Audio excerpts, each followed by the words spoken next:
The first ayah of Surah Al-Hajj in the Quran will tell you what is Hajj about. يا أيها الناس اتقوا ربكم إن زلزلة الساعة شيء عظيم. O people, fear your master, because the earthquake of the day of judgment is something scary. يوم ترونها تذهل كل مرضعة عما أرضعت. When you see that earthquake, every pregnant lady, every nursing lady, every mother who's giving milk to a child will throw her child. وَتَضَعُ كُلُّ ذَاتِ حَمْلٍ حَمْلَهَا. And if somebody's pregnant, they will forget about what's in their stomach. وَتَرَى النَّاسَ سُكَارَى. You will see people drunk, confused. وَمَا هُمْ بِسُكَارَى. But they are not drunk. وَلَكِنَّ عَذَابَ اللَّهِ شَدِيدٌ. But the punishment of Allah is scary. This tells you what is Hajj about. Why when people go to Hajj, their whole life changes? Because they have done the Yawmul Qiyamah mock exam. When you stand there, sweating in the heat, for the whole day, begging Allah, you are practicing exactly what will happen on the Day of Judgment. The sun will be brought close to you. Your sweat will be till here. You will not be wearing any clothes. And what is the only thing you will be doing? You will just be pleading with your Maker. Ya laytani qaddamtu li hayati. Oh Allah, what did I do? I wasted my life. Qala rabbi irji'un. Oh Allah, please send me back. Send me back to this dunya. لَعَلِّي أَعْمَلُ صَالِحًا فِي مَا تَرَكْتُ. I'll go back, I'll do good deeds. I promise. Allah, please, please, please send me back. This is what you will do on the Day of Judgment. All of us will be begging Allah subhanahu wa ta'ala. This is what you do on the Day of Arafat. And this is why Hajj is such an important pillar that every Muslim has to experience. Because when you do it, you will never be the same person again. Because you have seen with your real naked eyes, the Day of Judgment has played out in front of you. Why is Hajj important? It is the practice for the Day of Judgment. What is the most important day in Hajj? The day of Arafah. And what is the most important thing to do in Arafah? To make dua to Allah. On the Day of Arafah, if you didn't go to Hajj, make dua to Allah like you are standing on the Day of Judgment. This is the dua you need to make. Let me come to the symbols of Hajj. There's three main actions in Hajj. Tawaf, going around the Kaaba. Sa'i, running between Safa and Marwa. And then the Yawm Arafah. And the Qurbani. These three stages, these three actions represents the stages of coming close to Allah. Somebody decides, I want to come close to Allah, what do I do? This is the stage of Tawaf. Tawaf, you're going around in a circle. This life, that's how it is. We are going round and round. Our life revolves around Allah subhanahu wa ta'ala. From the moment we wake up till the moment we sleep, our life revolves around Allah. He provides, He looks after us, we worship Him, we ask Him. This is Tawaf, this is the start of the journey. Then you have Sa'i, running between the mountains of Safa and Marwa. Who did this action, running between the two mountains? Who did this action? Hajar. Running between Safa and Marwa was done by a lady who had no food, no drink and nobody, but she put her full effort to search for something and rely upon Allah. This is the second step. The second step, after the initial tawaf, you're going around, how can I come close to Allah? The second step is sa'i. You have to put in the effort. You have to run, you have to sweat for the sake of Allah. But you know what is the greatest step to prove your closeness to Allah? It is the qurbani, to sacrifice for the sake of Allah. The sign of somebody who is close to Allah and somebody who is not close to Allah is if you are close to Allah, you are willing to sacrifice for His sake. And that is why Ibrahim alayhi salam, what is his nickname? Who can tell me what is the nickname of Ibrahim? Children. It starts with a kha. Not Khabib. What's his nickname? Khalilullah, Khalilur Rahman, the close friend of Allah. What made him close to Allah is he was willing to sacrifice the most beloved thing to him for the sake of Allah. This is the sign. Are you willing to sacrifice for the sake of Allah? You know, for a parent is willing to give themselves maybe for Allah, but they're not willing to give their child up. Child is more beloved to me than myself. How many parents, they would give their kidney, transplant their kidney for their child to live. They don't mind if they die. And so Ibrahim alayhi salam, this is what he teaches us, is the greatest closeness to Allah is the closeness to Allah through qurbani, through sacrifice. And this is the question of Hajj and the question of Eid al-Adha. You have to ask yourself the question, what did I sacrifice for the sake of Allah? Did I sacrifice my time? Did I sacrifice my blood? Did I sacrifice my children, my efforts?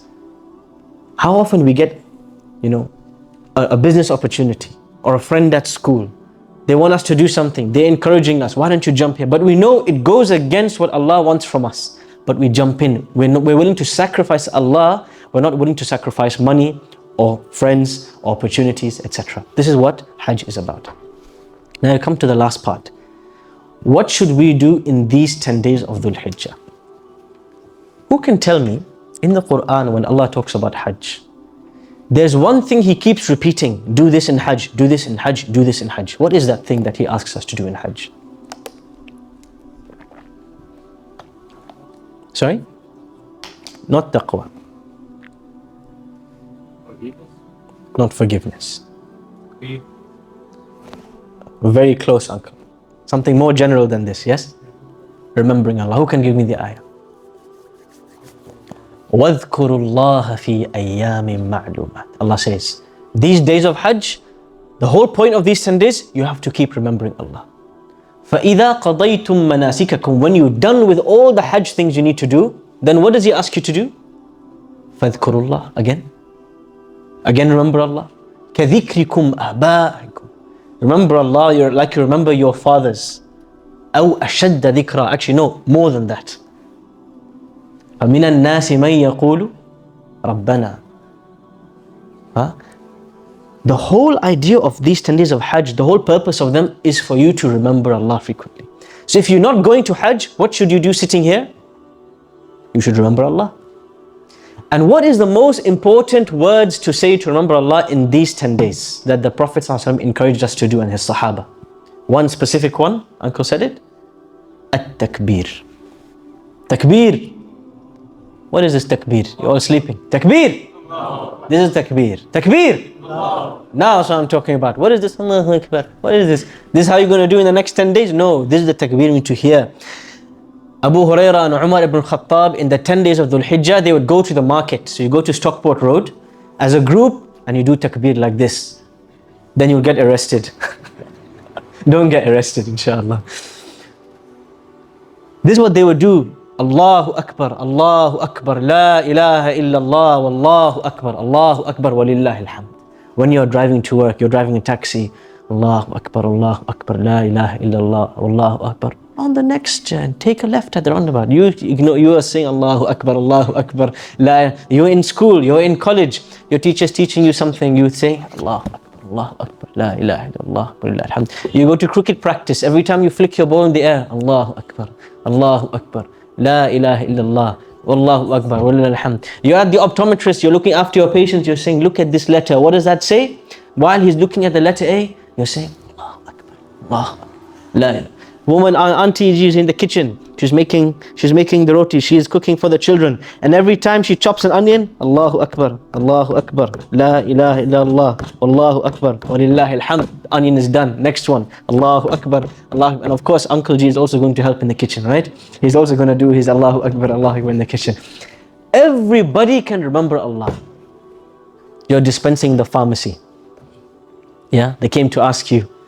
Yes. Paracetamol, please. You go looking for the paracetamol. Allahu Akbar, Allah. Like, don't give them a pregnancy test by mistake. You give them the paracetamol. Don't get confused. Everybody can remember Allah. So you have to make an ambitious goal. Every day, I will make 1,000 takbirat every day. Not 100, not 200, 1,000. Because you are the people of the masjid. If I see someone outside smoking, I might ask him to do 50 a day and go easy on him. You guys, you are the chosen ones. Allah brought you here. So nothing less than 1,000. Yes, 1,000 takbirat every day. Allahu Akbar, Allahu Akbar. La ilaha illallah, Allahu Akbar. What does Allahu Akbar mean? Allah is the greatest. Why didn't Allah tell us in these days to say Subhanallah? Why does He focus on Allahu Akbar more than any other word of remembrance?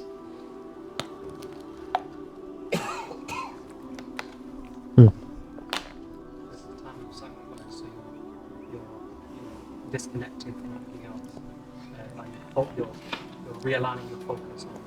Beautiful. This Hajj is the time of sacrifice. When you say Allahu Akbar, Allah is the greatest, what does that mean about everything else? They become small.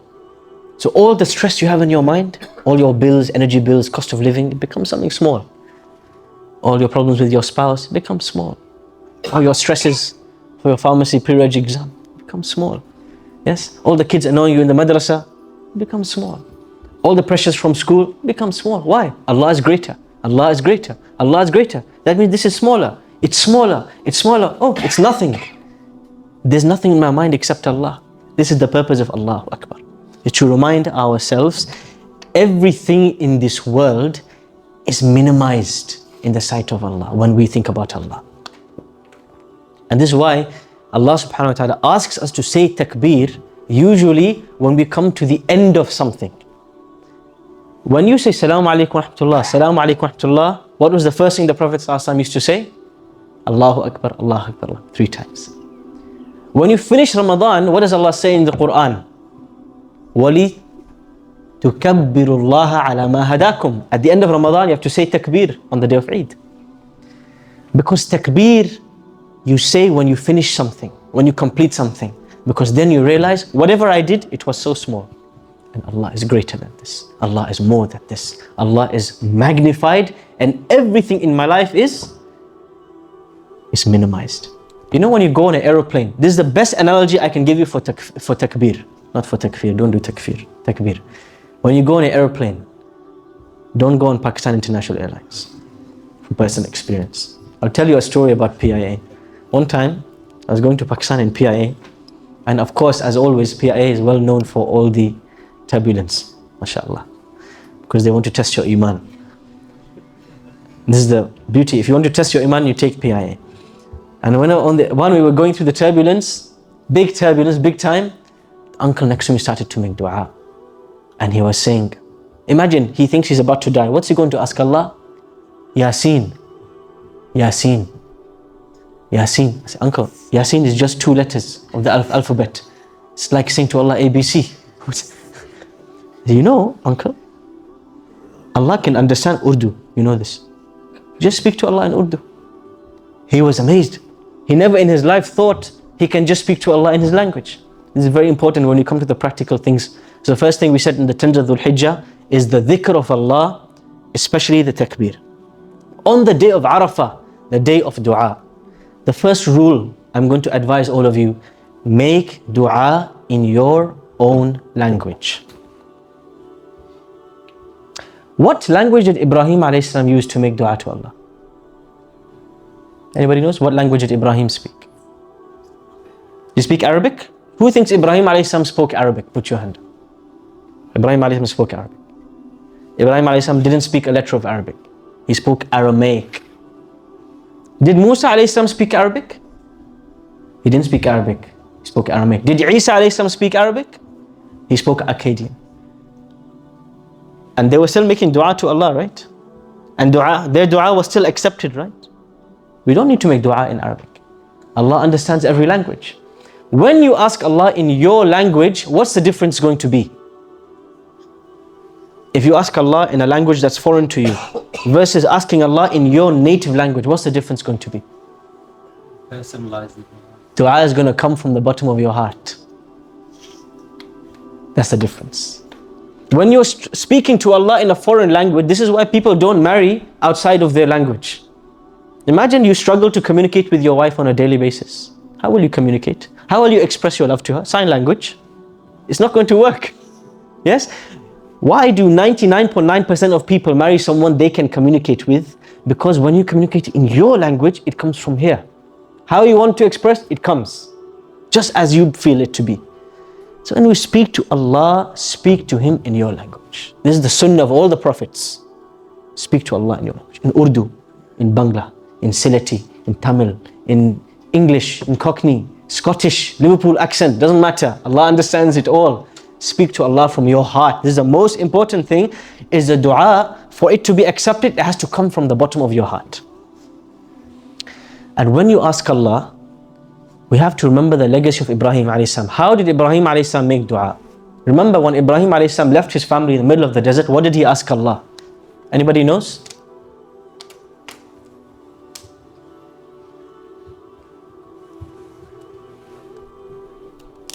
This is one set of ayat.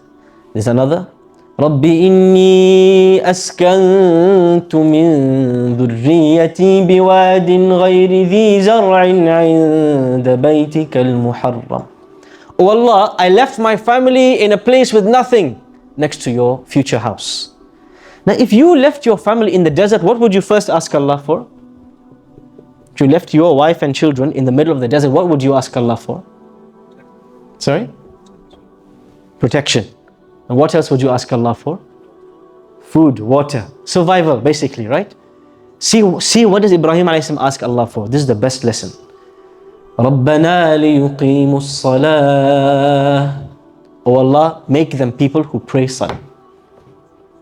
فَجَعَلْ أَفْئِدَةً مِّنَ النَّاسِ تَهْوِي إِلَيْهِمْ. And make people love them and want to come and live next to them. Community. وَارْزُقَهُم مِّنَ الثَّمَرَاتِ لَعَلَّهُمْ يَشْكُرُونَ. He asked Allah for salah, then for community, then third place, bronze medal, he asks Allah, oh Allah, give them food and drink. See the priorities of Ibrahim alayhi salam. When we make dua to Allah, we tend to ask Allah, oh Allah, my exam, my promotion, my rizq. We ask Allah for this dunya. The first thing we should ask Allah is for the things that impact our akhirah. And then you ask Allah for the things in this thing. This is the lesson for Ibrahim. Keep the priorities in check.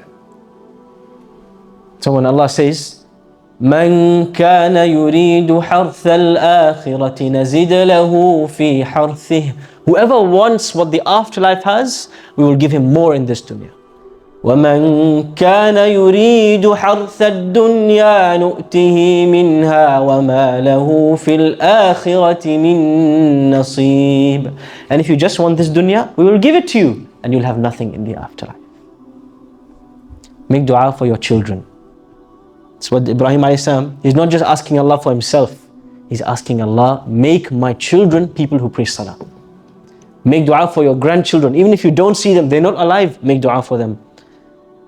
Because you and me, we have very limited ability. But Allah is the one who guides. So make dua for the afterlife. Make dua in your own language. And pour your heart out to Allah on the day of Arafat. Choose something in these 10 days that you're going to sacrifice for the sake of Allah. I'm going to tell you what I'm going to sacrifice. Not my son. I'm going to sacrifice my smartphone. Before Isha time today, this SIM card is going in a Nokia flip phone for 10 days. Because this is the thing that takes most of my time and your time away from Allah subhanahu wa ta'ala. So this is going, my qurbani. What's your qurbani? Tell me, what's your qurbani going to be in these 10 days? What are you going to sacrifice other than goat? Yes?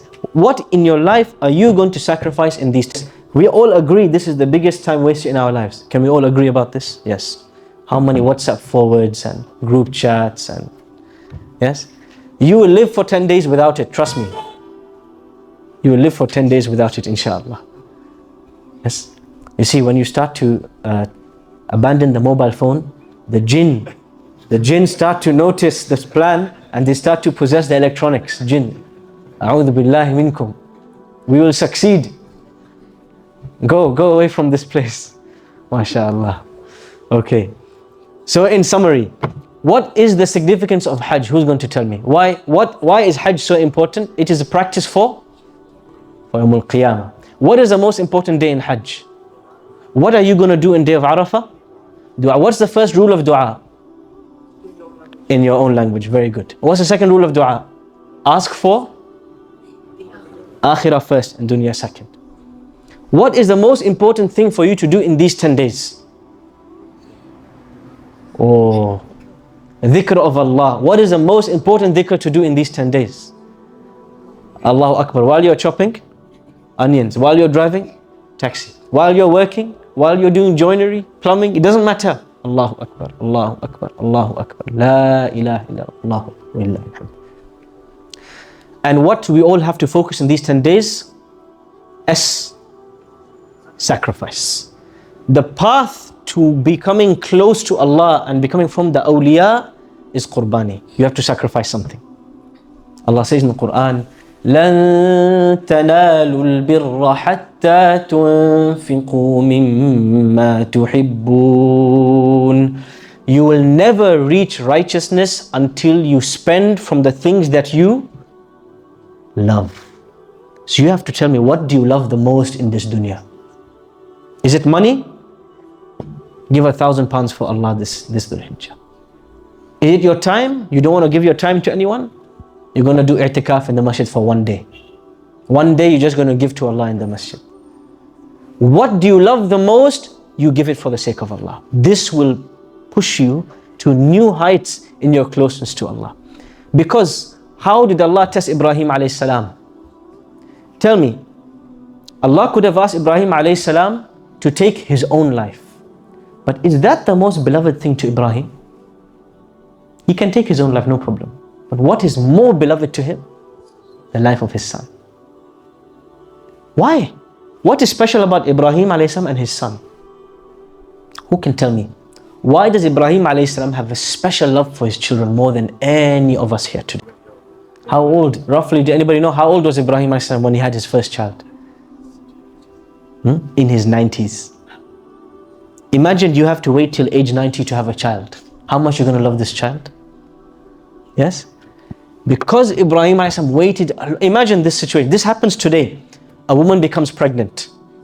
She waits 8.5 months to see the face of this child. And then the child dies in the womb. She has a miscarriage. How upset is this lady? It will take her years to recover from this death. Because she waited. Allah took him away. Ibrahim alayhi salam waited 100 years to see the face of this child. He sees the face of this child. The child grows up. Just before he's a man, Allah says, finish, time up. This is such a huge test. But Ibrahim alayhi salam straight away says, إِذْ قَالَ لَهُ أَسْلِمْ قَالَ أَسْلَمْتُ. Oh Allah, you order, I follow. There's no question. This is where we need to reach. Do some sacrifice in these 10 days. The thing you love the most, you waited for the most, try sacrifice for the sake of Allah. And see what you will achieve in terms of your iman.